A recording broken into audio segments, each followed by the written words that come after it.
Hello YouTube, how are you guys doing today?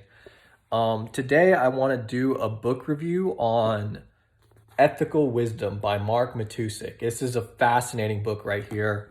I absolutely love it. I've read it multiple times. It's short, it's punchy, it's simple, it's to the point. I think if you're interested in philosophy in any way, shape, or form, this will really inform your understanding of who we are. It's not preachy. There's no preachiness in it at all. It's just a very honest look at the evolutionary, biological, and sociological roots of human ethics. So I want to go through one specific passage. So yeah, we'll do that and then we'll talk.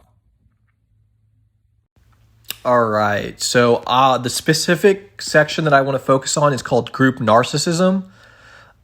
This is one of Matousek's most brilliant little sections. He pulled on Eric Fromm, as you can tell.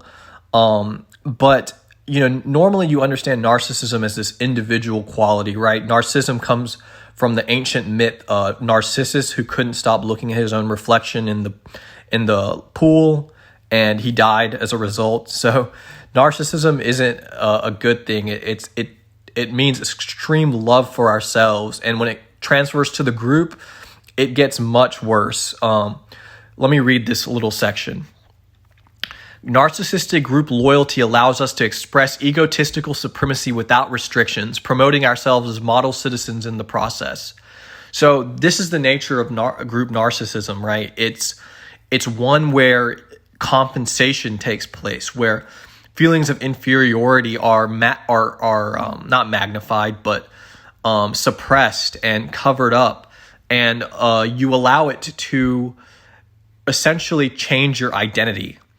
And that's essentially what Mark Matouseks says is when you're taken over by the group, you lose all sense of self-awareness and autonomy and free will. We're evolutionarily programmed to be part of the group and to associate with the group. And that comes with many advantages, but especially in today's modern world, there's a definite disadvantage to that.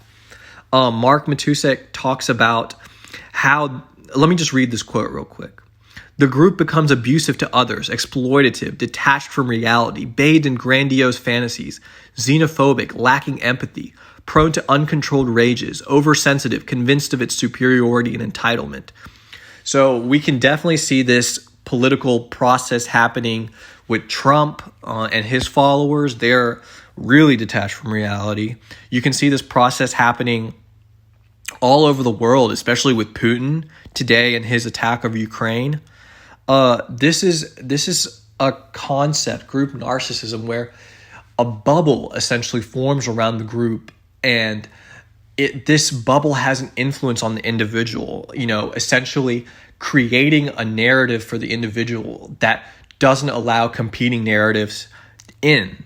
So this is what you have to understand is when you fail to become part of the group, you are essentially ostracized from a narcissistic group.